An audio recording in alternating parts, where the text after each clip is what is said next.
Entretanto, não esqueçam de proporcionar conhecimentos iluminativos à alma, a fim de que, renovado, faculte equilíbrio nervoso e harmonia de trabalho os órgãos em funcionamento. Frui os prazeres e busque as comodidades para ampliar as reservas de saúde, gozando de um constante bem-estar. Trata-se de providência acertada. Mesmo assim, dispõe-te à ação da caridade e do vero amor, com os quais a alma se mantém em sintonia com as fontes da vida. Desfruta de festas e recreações como dispensáveis a uma realização total, na qual os esportes desenvolvem os músculos e preservam as funções fisiológicas. Concordamos que se trata de um cuidado devido. Apesar disso, busca a oração e exercita as virtudes morais, de modo a robustecer a alma durante a jornada libertadora. Corpo e alma constituem uma dualidade que, em síntese, são a mesma unidade da vida universal. Cuida do corpo e atende à alma. Socorre o organismo, mas medita em torno das necessidades espirituais. O corpo é feito, a alma é a causa. A matéria é a escola. O ser é o aprendiz que a utiliza. A forma se dilui, a essência prossegue. Vivos e positivos humanos, porém não desfrutes da tua realidade, aquela que preexiste ao corpo e a ela sobrevive. A vida física é uma experiência no mundo da evolução, enquanto a espiritual é eterna, de onde procede-se para onde retorna. Vive, pois, de tal forma que, atende ao corpo, esteja em condições de deixá-lo, pleno e constante da tua procedência irresistível no rumo da felicidade e no do livro Alegria de Viver e a autopsicografia de Valdo.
Meus irmãos, boa noite a todos.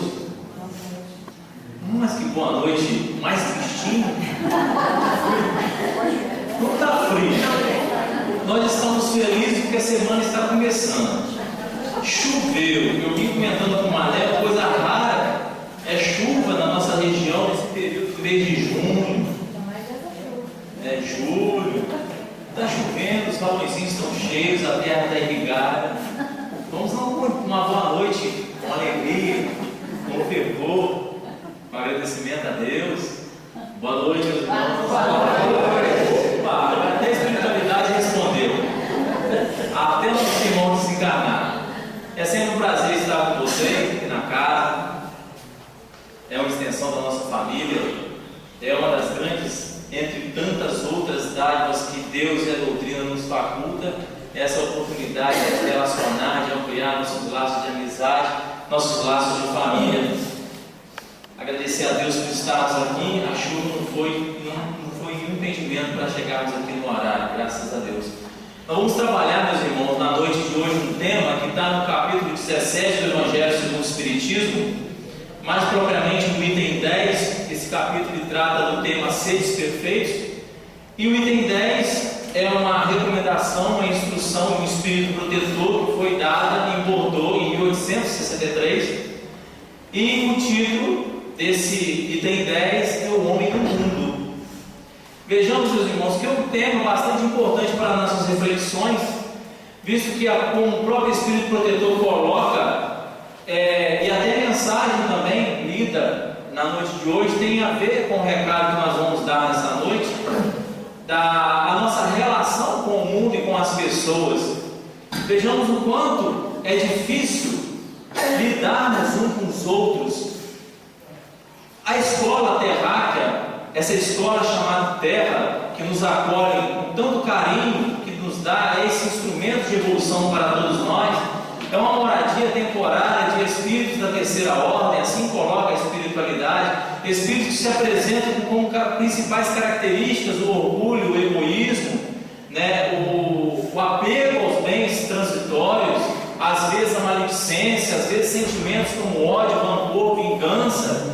Cada um de nós somos criados através de dinâmicas, cada uma família, uma dá mais liberdade, outra dá menos.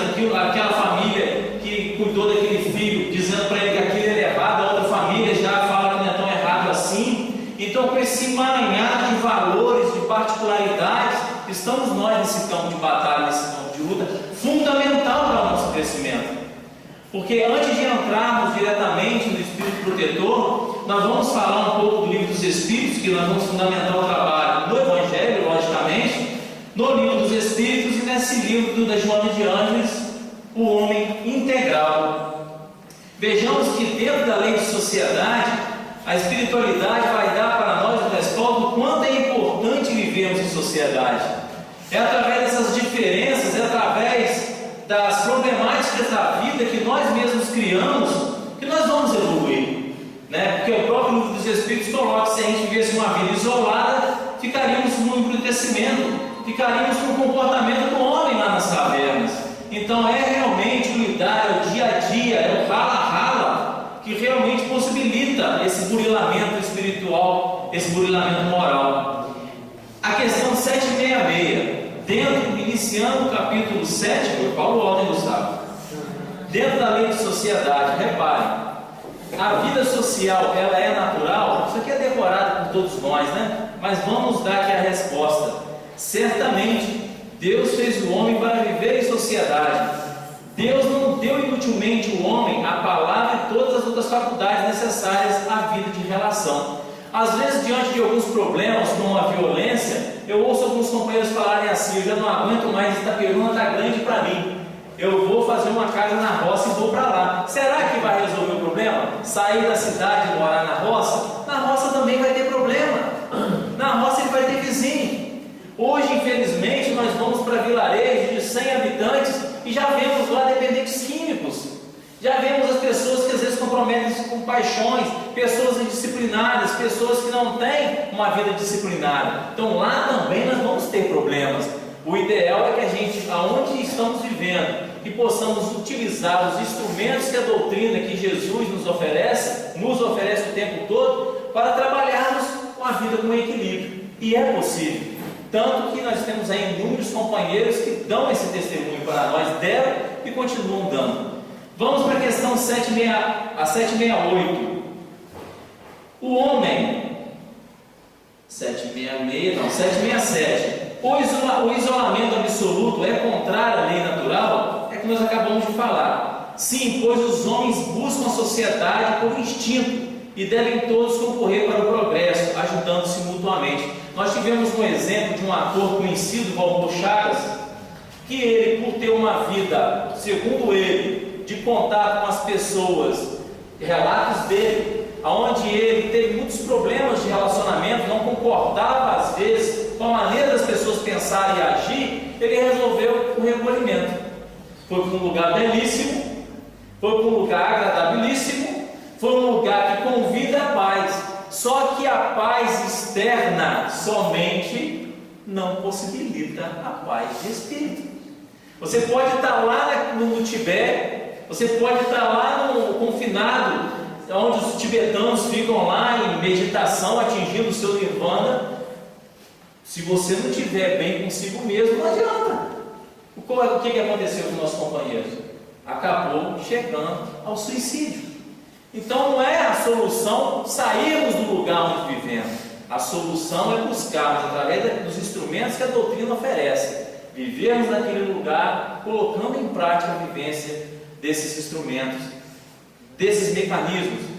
Só para nós terminarmos a questão da lei de sociedade, mais embaixo, a 768. O homem, ao buscar a sociedade, obedece apenas a um sentimento pessoal ou há também nesse sentimento uma finalidade providencial, de ordem geral? Resposta: o homem deve progredir, mas sozinho não pode fazer porque não possui todas as faculdades, precisa do contato de outros homens. No isolamento ele se embrutece, como nós falamos. E aqui Kardec faz uma observação: nenhum homem dispõe de todas as faculdades, de faculdades completas, e é pela união social que eles se completam uns aos outros para assegurar o seu próprio bem-estar e progredir.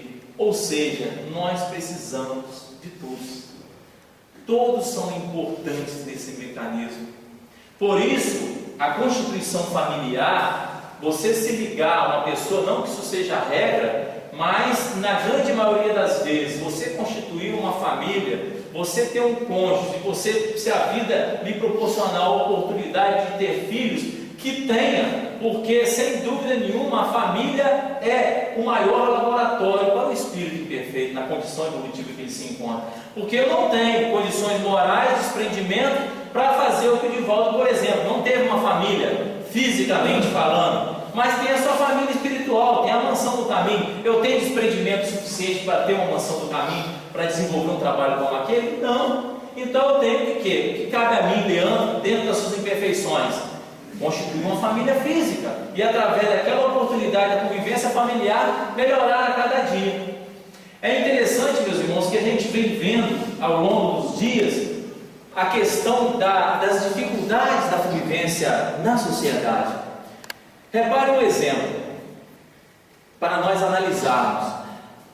Nós, na convivência, principalmente na família, ou às vezes na casa espírita, e isso o espírito protetor nos chama a atenção, nós queremos que a pessoa às vezes tenha um comportamento como o nosso, como se nós fôssemos modelo e guia para a sociedade.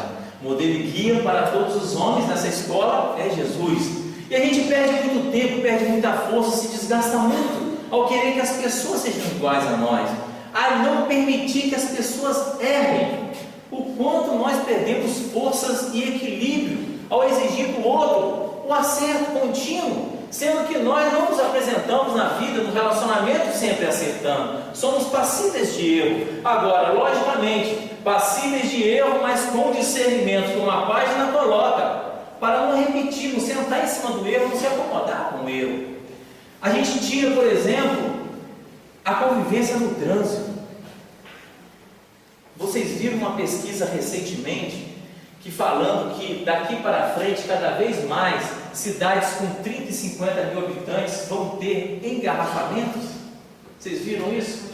Um estudo que foi feito. Itaperuna, você chega às 6 horas da tarde, conforme o dia, o engarrafamento começa naquela chegada ali da Praça Santos Dumont e vai para a Avenida Cardoso Moreira até chegar na Faculdade Redentor.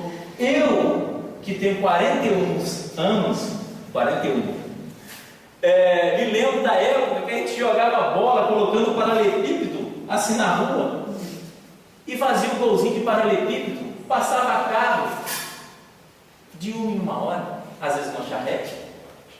Hoje já não dá mais para colocar golzinho de paralelepípedo para os filhos brincarem, porque é carro passando o tempo todo. Na época dos nossos pais, dos nossos avós, muito mal tinha às vezes uma rua toda habitada, 2, 3 famílias que tinham veículos. Hoje são 2, 3 veículos por família.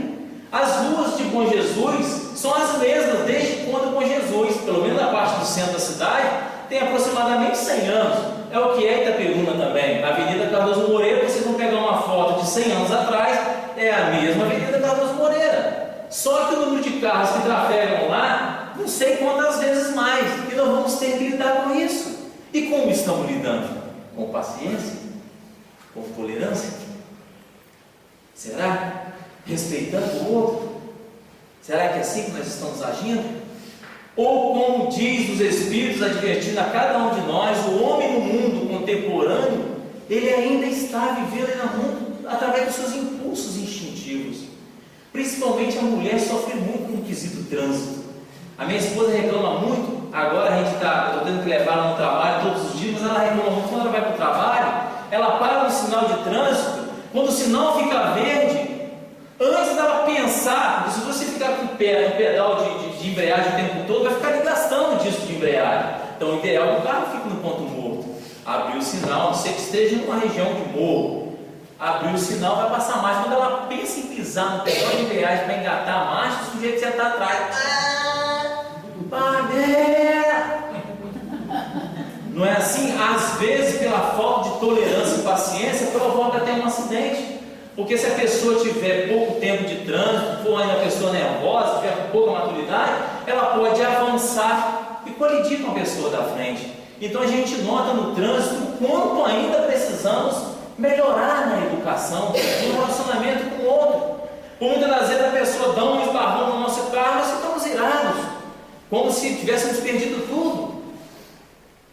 Agora, recentemente, nós tivemos aquele episódio no interior de São Paulo, onde aquele senhor, meus irmãos, vocês viram no Fantástico o texto, a matéria, um senhor de 62 anos, casado, família constituída, empresário, pessoa de bem, pessoa que tinha emprego, pessoa que tinha amigos, pessoas que tinha carinho dos seus amigos de condomínio, mas por causa de um incômodo de um vizinho, acabou chegando ao quê? A matar e a depois se matar.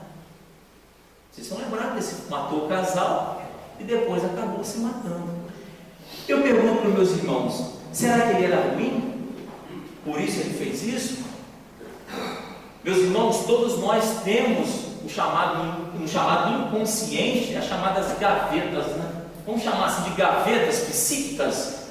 E por muitas das vezes, se não estamos nos moralizando o suficiente, às vezes aparentamos pessoas cristianizadas, pessoas espiritualizadas, mas se realmente não estamos interiorizando a doutrina, controlando os pequenos impulsos, às vezes um aborrecimento contínuo vai lentamente abrindo essas gavetas.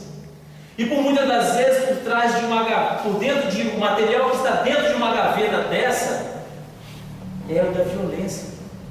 A violência chegar ao ponto de tirar a vida de alguém. Você é equilibrado, você não consegue aceitar, você repudia. Como que pode alguém ter o direito de tirar a vida do outro? Você vivendo numa sociedade, mas de repente você, sem notar, por isso a necessidade de fazer a avaliação contínua de consciência, o vizinho começa a te atormentar e aquilo continuamente, como a esposa colocou, a viúva hoje colocou na entrevista, o casal, o homem ligava para casa perguntando se eles tinham filhos, porque eles faziam muito barulho no andar de cima. E hoje o homem contemporâneo está cada vez mais dividindo espaço, morando em condomínios, onde você chega no corredor e encontra quantas pessoas.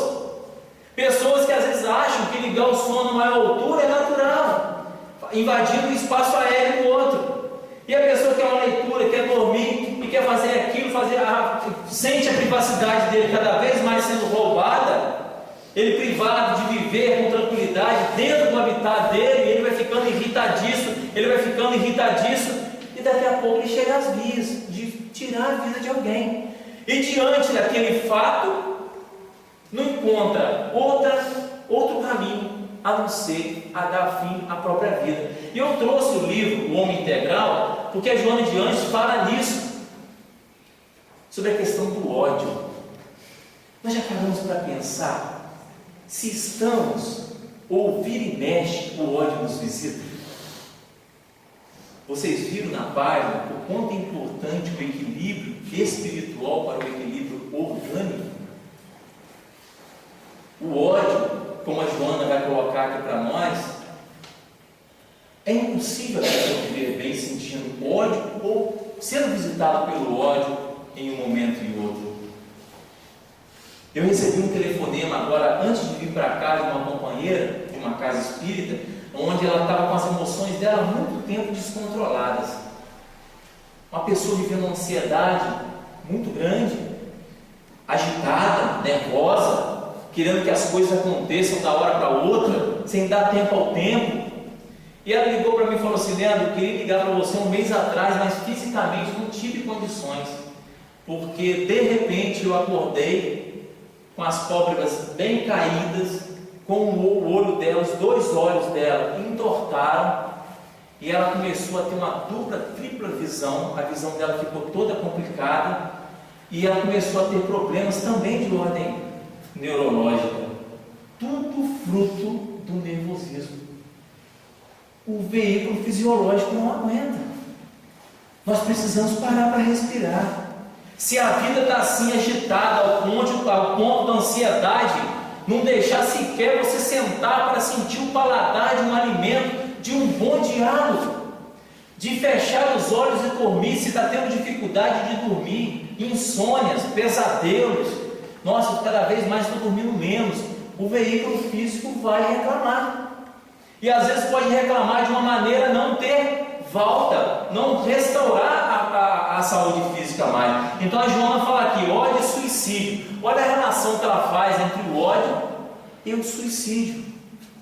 Olha como que ela diz: herdeiro de si mesmo, carregando no inconsciente as experiências transadas, o homem não foge aos atavismos que o jungem, ligam, ao primitivismo, embora as claridades arrebatadoras do futuro chamando para as grandes conquistas.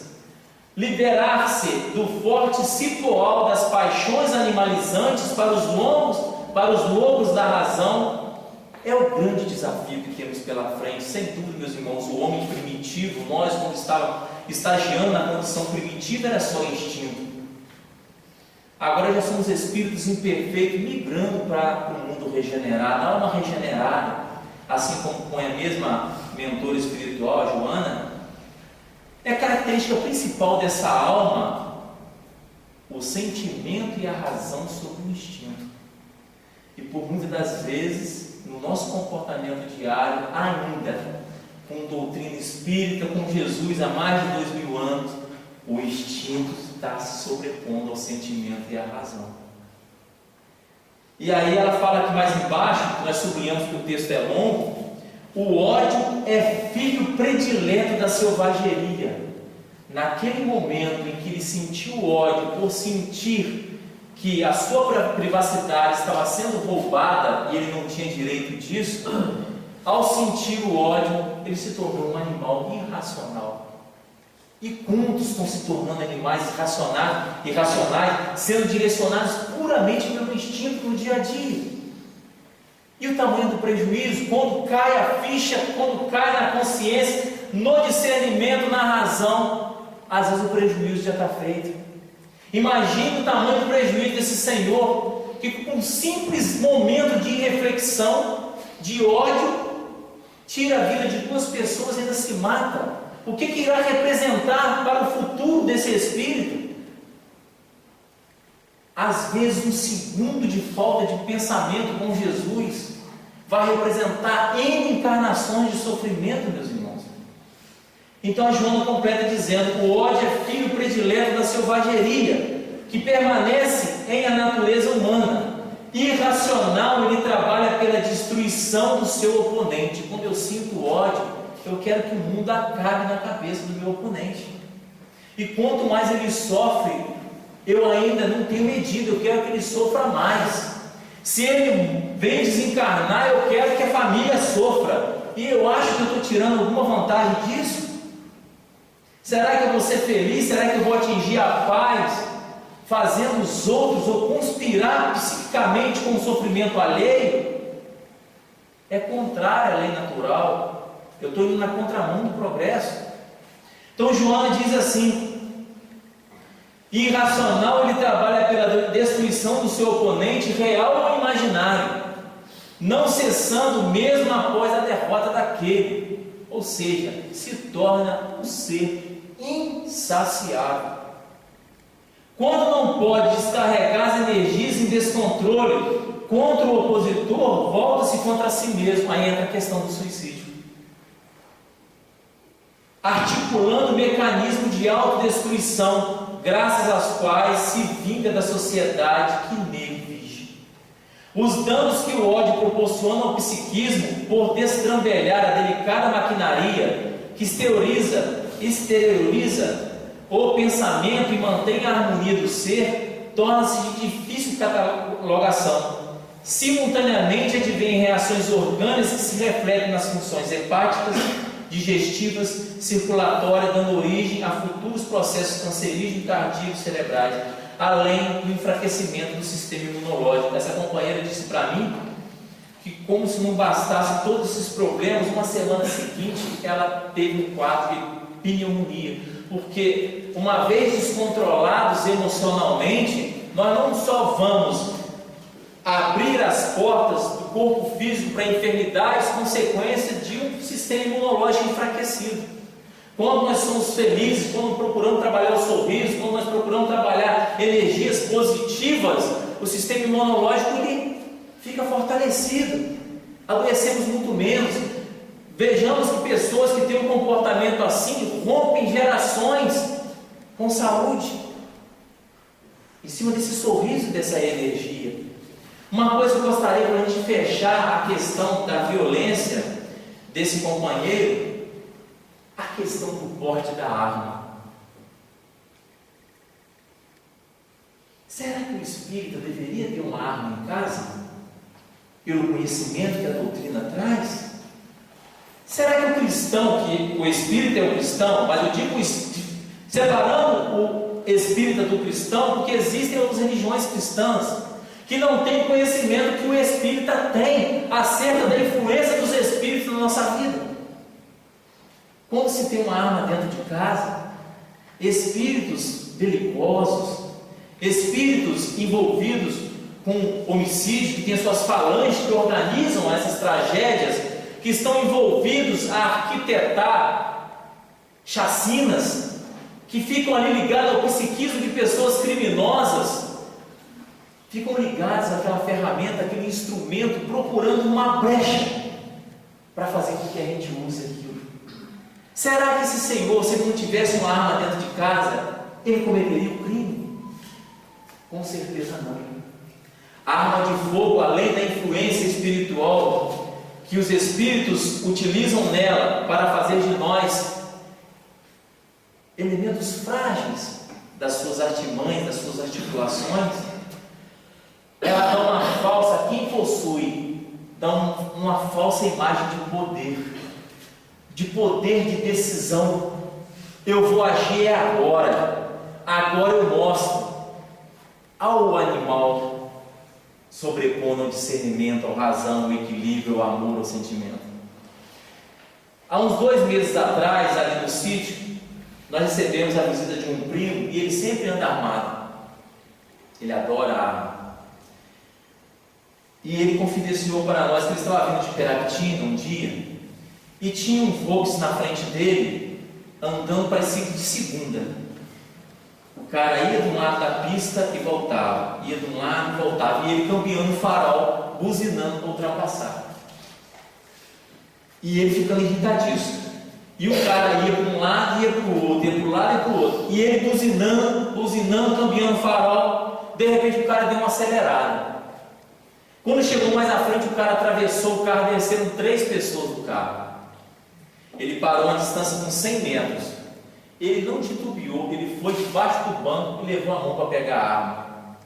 Graças ao nosso Deus, ao Espírito protetor dele, ele esqueceu a arma em casa. Sabe o que ele fez? quando ele levou a mão e encontrou a arma, ele vazou para Perapitinga novamente. Olha só a relação. Se ele tivesse com a arma, eu não duvido, pelo ódio que ele foi tomado naquele momento, meus irmãos, é de uma hora para outra. Você sai de casa, tudo bem, está tudo normal, de repente há um afrontamento, é igualzinho leão defendendo o território, surge um outro leão que entra no seu território, é puramente animal, é irracional. Ele teria tirado a vida de 3 pessoas, ou talvez alguém armado teria tirado a vida dele, porque uma pessoa que faz isso à noite também não está puro, não. Quantos exemplos, mas desse mundo louco, sem lei, eu preciso ter uma arma para resguardar a integridade da minha família. Meus irmãos, não é espiritismo que mostra isso não, são estudos a respeito de segurança, que 90% das pessoas que reagem a assalto morrem, ou ficam aleijadas, ou ficam entre a vida e a morte. O exemplo do Gerson Breno, que era um ator da Globo, hoje leva uma vida quase que vegetativa. Qual é a melhor maneira de agirmos diante de um assalto? Todos nós estamos sujeitos. Diálogo, equilíbrio.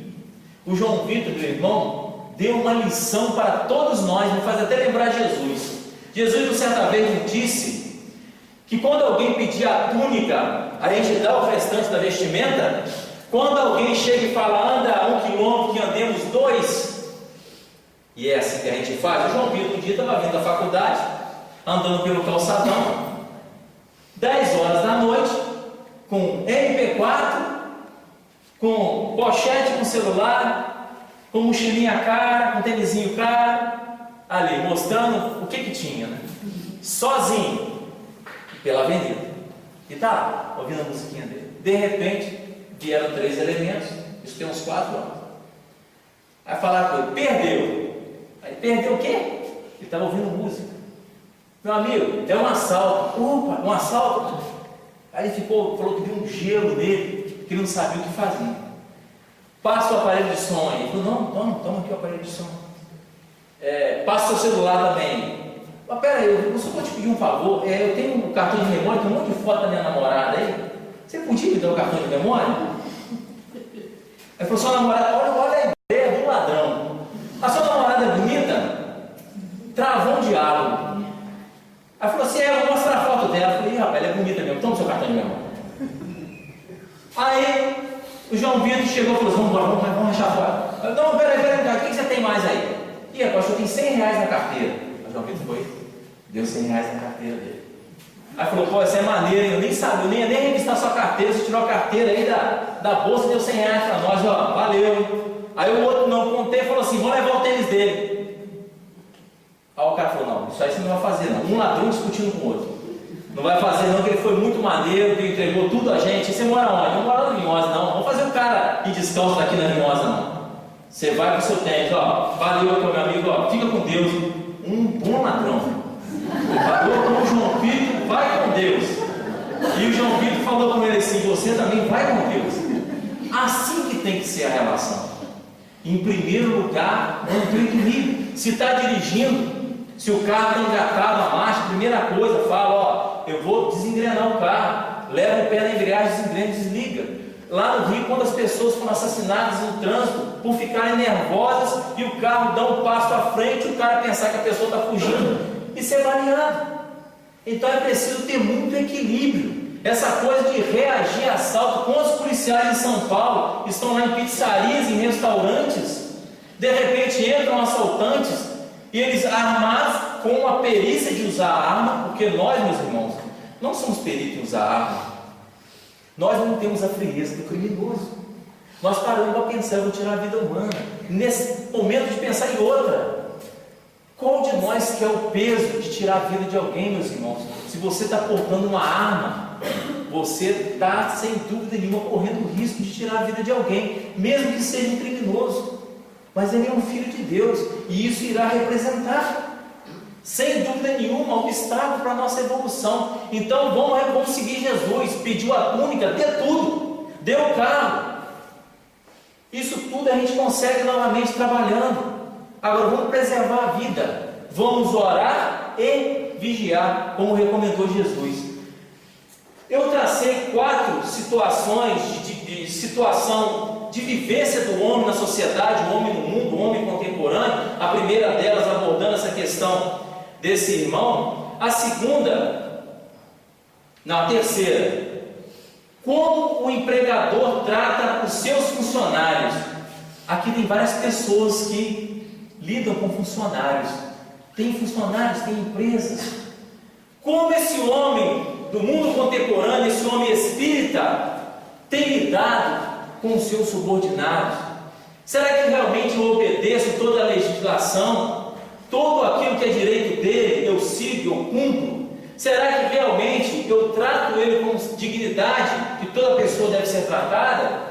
Será que eu ofereço no campo de trabalho para ele condições para que ele possa exercer o trabalho dele? Será que eu, por ser patrão, eu não coloco palavras às vezes em direção àquela pessoa, colocando ele numa posição ainda mais inferior às vezes?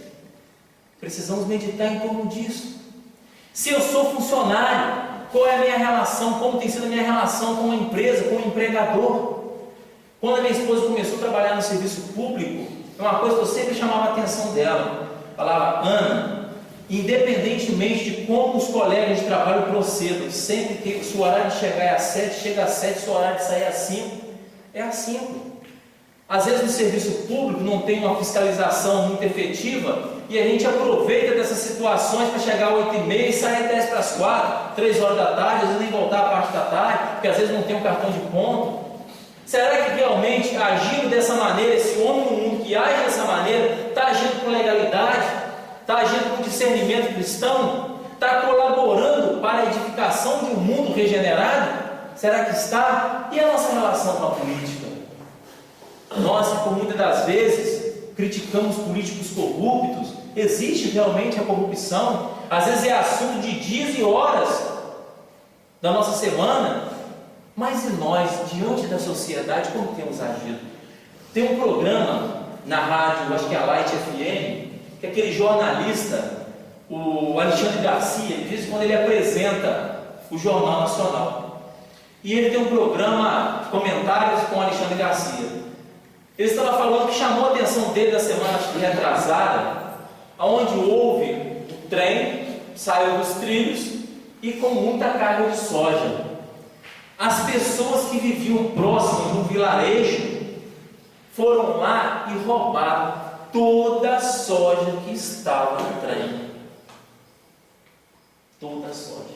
Aí veio a Polícia Federal, foi naquele vilarejo e encontrou quartos com saco de soja até no teto. Estavam comercializando saco de soja a R$50, R$20.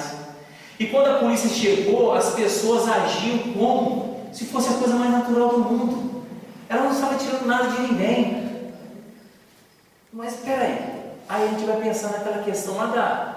Uma vez um jovem perguntou para mim assim na mocidade: Leandro, isso tem muito tempo, como que a gente vive de uma forma honesta em uma sociedade que às vezes nos induz a viver a lei de Gerson? Eu falei: lei de Gerson? Eu não conheço muito de lei não tenho conhecimento de direito. O que é lei de Gerson?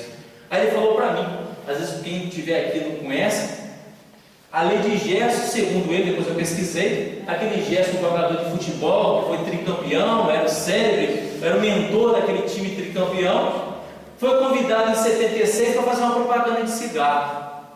E um dizer dele, na propaganda de cigarro, acho que era Vila Rica o nome, ele dizia que ele era uma pessoa que não iria pagar mais por outro cigarro, sendo que o Vila Rica oferecia a ele tanto quanto o outro que era mais caro. E ele era uma pessoa que queria e gostava de tirar vantagem em tudo. Aí, pela cultura do povo brasileiro, pelo menos alguns setores da sociedade brasileira, pegamos essa frase: o brasileiro gosta de tirar vantagem em tudo. Aí virou esse dizer a lei de Gerson. Será realmente porque o outro chega mais tarde, eu saio mais cedo e vou fazer igual? Será que é porque eu tenho uma empresa que presta serviço e alguém vem contratar a minha empresa e é ligado ao setor público e fala: olha, Leandro, você vai fazer 200, mas na nota fiscal você vai cobrar 5.000. Aí eu vou concordar com isso? E a consciência cristã, como é que fica? E como é que fica eu na hora de dizer assim, mas esse país não melhora de jeito nenhum, do jeito que essa turma de Brasília está lá. E o Alexandre Garcia completou falando assim: são esses eleitores que colocam os comandantes que estão em Brasília. Ó, meus irmãos, se nós concordarmos, mesmo que com palavras não concordemos, mas na intimidade, no dia a dia, se estamos corrompendo aqui e acolá, nós estamos sendo engrenagens do sistema. O espírita consciente, independentemente do que o meio faça, ele precisa fazer diferente. A sua atitude tem que ser coerente ao que a doutrina ensina, aos princípios que a doutrina oferece. E o mesmo Alexandre, no comentário que ele fez sobre esse assassinato, esse homicídio que aconteceu lá em São Paulo, ele falou que perguntou a várias pessoas sobre o caso, e ele ficou espantado quando as pessoas disseram que fariam o mesmo. Imagine só, meus irmãos, as pessoas concordaram com a atitude da pessoa que entrou no apartamento, tirou a vida de 2 pessoas. É para parar para pensar. É assim que vamos resolver nossos problemas? Se temos um vizinho muito barulhento, vamos chamar ele para dialogar, meu irmão. Já são 10 horas da noite, eu tenho um filho pequeno, tenho uma sogra que não está bem de saúde, eu cheguei cansado em casa, não dá para baixar o som um pouquinho, não? Mas se no aniversário do meu filho eu pego e ponho o som também numa altura e atrapalho o som do meu vizinho? Se eu quero fazer às vezes uma festa com som alto, que eu contrate às vezes um clube, que é um lugar afastado às vezes de residência, eu não vou trazer, nenhum tipo de incômodo ao meu vizinho. Mas nada fora do diálogo. Se ainda assim a pessoa for muito indisciplinada e aquela pessoa que realmente não tem limite e não está nem aí para a ordem e estiver incomodando muito, aí você vai procurar aquilo que o judiciário oferece, mas com equilíbrio, sem perder o equilíbrio. Não devemos perder o equilíbrio, meus irmãos. Não devemos deixar a cólera do ódio tomar conta do nosso coração. O amor é tão bom, a convivência pacífica é tão boa. Como é bom chegar nos lugares, receber um abraço, um sorriso, um olhar de uma pessoa que está feliz com a sua chegada. Nós precisamos ampliar esses laços, esse relacionamento, porque aí a vida ganha sentido. As pessoas que convivem mal com seus vizinhos, que convivem mal com seus familiares, são pessoas cada vez mais sem perceberem felizes. A felicidade ela tem um preço, e o preço não é alto não. Não é alto. Vamos, para nós terminarmos aqui essa página, sem dúvida nenhuma, meditando em torno de Paulo de Tarso, ele certa vez ele enviou uma carta para os coríntios, ele dizia: tudo me é lícito, mas nem tudo me convém. E completa: tudo me é permitido, mas eu não deixarei que nada me domine.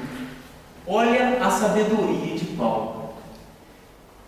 Hoje, sem dúvida nenhuma, o princípio inteligente, esse ser inteligente da criação que somos nós, dotados de inteligência, livre-arbítrio, razão, ele jamais teve tanta liberdade quanto agora para agir. A nossa liberdade ela não é absoluta. A nossa liberdade é relativa à condição evolutiva que nos encontramos. Mas nós temos muita liberdade para agir. Vejamos que nossos pais, até por uma questão cultural, a família não dava tanto aos filhos tanta liberdade para agir. O agir dos filhos era de acordo com o pensamento dos pais. Os filhos eram podados pelos pais e por muitas das vezes isso era positivo, a imposição de limite. Porque por muitas das vezes revoltados com esse modelo castrador, deixamos hoje às vezes o filho fazer tudo. E nós não temos, Deus não deixa a gente fazer tudo. Porque vamos analisar até pela questão da reencarnação compulsória. Se o espírito não quiser evoluir, quiser continuar nas trevas, ele vai continuar nas trevas? Ele não vai. Vai chegar um momento em que ele vai ser chamado a contragosto a evoluir, até ele racionalmente entender, através das experiências que Deus oferecia a ele, que o caminho, o pensamento dele está errado. Nós temos vários exemplos através da literatura de André Luiz, de espíritos recalcitrantes, espíritos que se comprazem, impuros e faziam mal. E a terra ainda é morada de espíritos impuros. Santo Agostinho diz no Evangelho: a terra é uma escola de almas, onde temos espíritos, desde os impuros aos neutros na 6ª classe, com pouca meia dúzia de espíritos da 2ª ordem, que são chamados bons. Então hoje nós temos muita liberdade para agir. Nossos pais não tiveram tanto nem para falar. Muitos de vocês viveram a ditadura. A ditadura, se chegava na esquina e falasse mal de um político, de repente você desaparecia. Às vezes nem falava mal. Se um vizinho que não gostasse de você te denunciasse, você poderia passar por maus momentos. Mas eu pergunto para os meus irmãos: nós temos maturidade para lidar com essa liberdade? André Luiz diz que nós devemos ter disciplina de pensamento no que diz respeito a livre-arbítrio e reforma de caráter. A liberdade, ela precisa vir acompanhada de disciplina, porque se descuidarmos, ela vira rapidamente libertinagem. Nós nunca tivemos tanta liberdade para falar, para agir, para ir e para vir. Mas como estamos lidando? Então Deus não está nos dando liberdade numa hora errada? De forma nenhuma. Nós só vamos aprender realmente a usar a liberdade que temos com disciplina, cometendo alguns erros. Mas existem erros que são tão claros, que é possível diagnosticá-los sem cometê-los. No pensamento a gente já vai buscar. Daí voltemos à questão da avaliação de consciência. Isso não é coerente com aquilo que eu acredito. Existem outros erros que nos pegarão de surpresa, às vezes tentando agir de uma forma, a vida apresenta aquela decisão de outra, a consequência, o efeito é outro, pela nossa própria maturidade ainda. Mas, meus irmãos, existem equívocos, como por exemplo, de deixarmos nos embalar pelas paixões desequilibradas, pelos sentimentos desajustados. Quantos de nós estamos abandonando lares, ainda mais uma vez arrastados por paixões desequilibradas, paixões que nos fizeram chorar lá atrás, mas deixamos o edifício da família já com as suas bases montadas, mais uma vez arrastado pelo chamamento da paixão. E é uma coisa engraçada, Ricardo e meus irmãos, que tem acontecido, que eu tenho observado. Não é tom de crítica não, meus irmãos, é tom de observação e avaliação por parte de cada um de nós.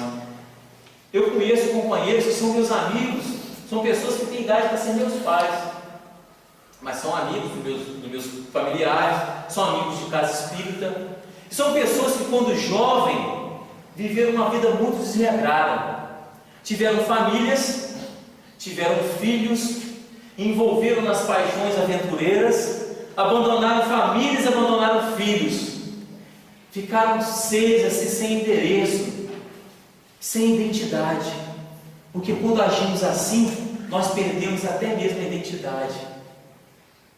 Ficaram sem vínculo com a família, adoeceram.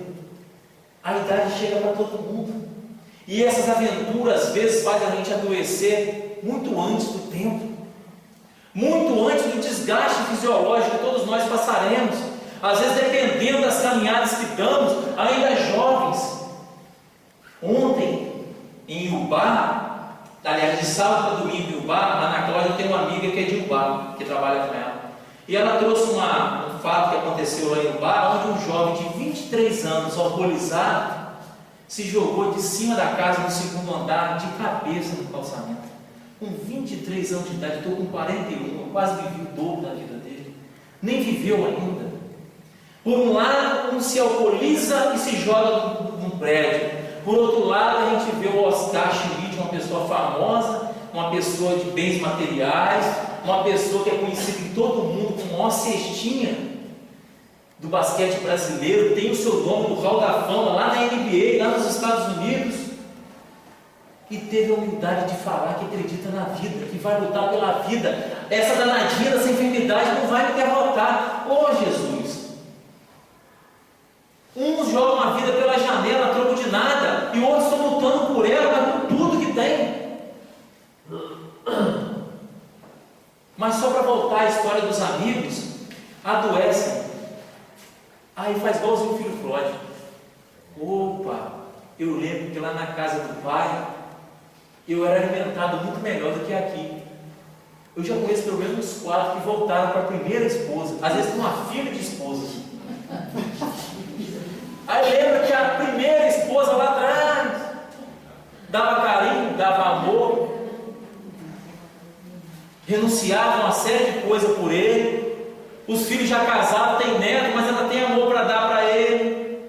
E a enfermidade toma conta do corpo, já não tem mais condição fisiológica para fazer aventura nenhuma, mal anda, mal pensa, e lembra da casa da primeira esposa e volta. E aí, meus irmãos, eu conheço 4 casas que a esposa recebeu com os braços abertos.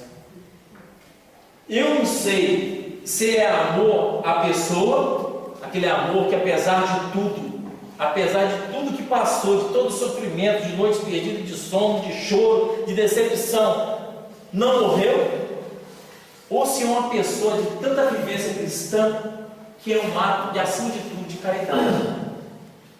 Ver aquela pessoa como um doente.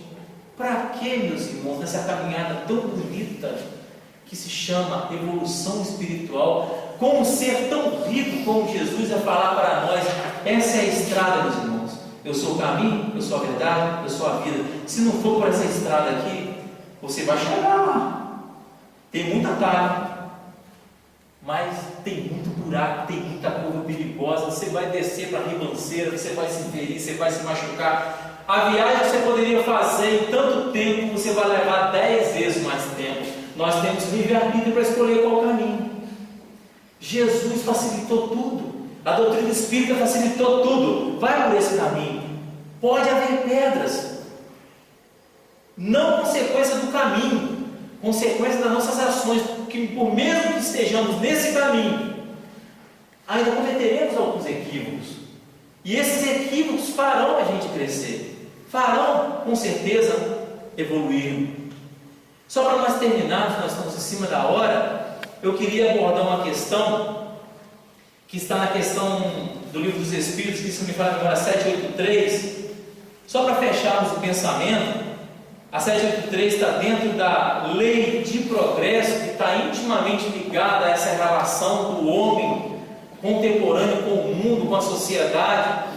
E a pergunta que Kardec fez à espiritualidade, reparem, meus irmãos, o aperfeiçoamento da humanidade segue sempre uma marcha progressiva e lenta? Resposta: há um progresso regular e lento que resulta da força das coisas. Mas preste atenção, mas quando o povo não avança bastante rápido, Deus lhe provoca de tempos em tempos um abalo físico ou moral que o transforma.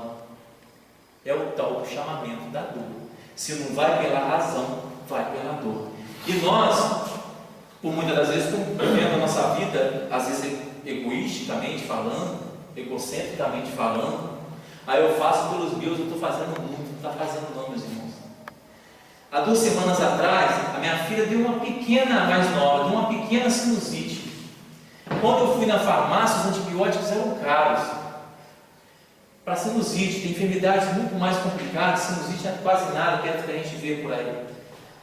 Mas ao chegar na farmácia, ao pagar um medicamento, eu ficava analisando comigo mesmo, Senhor, quantas pessoas, pais como eu, mães, chegam numa farmácia, o filho tem um quadro de sinusite, não pode pagar esse antibiótico. O que ele ganha não permite a ele gastar.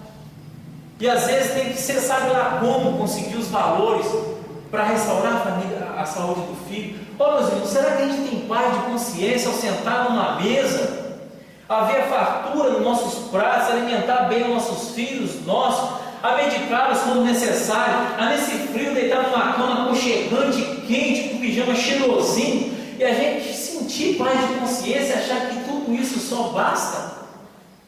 Não basta, meus irmãos, porque o Espírito protetor dessa mensagem, Homem no Mundo, ele abre buscando a todos nós uma reflexão da necessidade de desenvolver a piedade, o amor, a caridade para com o outro. Se ontem, mais animalizados, mais primitivos, a dor alheia não importava, hoje nós já vemos a dor alheia e sentimos a dor. O cidadão sofre lá e eu não sou mais indiferente à dor dele, eu sinto um aperto no coração. já é sinal de evolução. Porque há 100 anos atrás a gente andava nas pracinhas de Bom Jesus, de Itaperuna, de APH, de São José do Calçado, e ali o negro era chicoteado, o preto.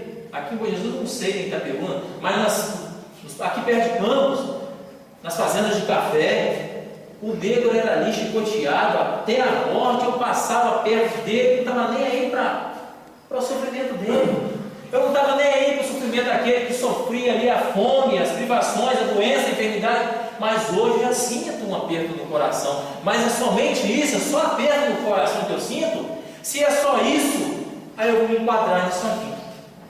De tempo em tempo, quando a sociedade fica acomodada a viver apenas para ela, vai haver abalo físico, abalo moral, para criar em nós um despertamento. Querem um exemplo? Aquela situação que aconteceu em Santa Maria, no Rio Grande do Sul. Os psicólogos estão tendo dificuldade para lidar com tanta dor, porque é uma cidade lutada. Todas as famílias daquela cidade, das cidades vizinhas, foram afetadas. É muita dor, é muito sofrimento. Aqui, ao ver aqueles jovens desencarnando com asfixia, por estarem com as queimaduras no pulmão lá, sem poder respirar, eu, na condição de pai, vocês, nós ficamos ali com o coração na mão, sofrendo, vendo a dor do pai, naquele sepultamento coletivo, naquele velório coletivo, ao abalo.